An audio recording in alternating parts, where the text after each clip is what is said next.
మన ప్రభువును రక్షకుడు యేసుక్రీస్తు నామములో అందరికీ వందనాలు. ఈరోజు దేవుని వాక్యం, తన తొలుచూరు కుమారుని కని పొత్తుగుడ్డలతో చుట్టి సత్రములో వారికి స్థలము లేనందున ఆయనను పశువుల తొట్టులో పరుండబెట్టెను. లూకాసు వార్త 2వ అధ్యాయం 7వ వచనం.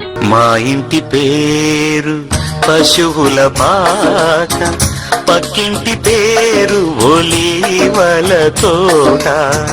మా ఇంటి పేరు పశువుల పాక, పక్కింటి పేరు ఒలీవల తోట. ఎదురింటి పేరు కల్వరి కొండ, మావాడ పేరు సియోను కోట.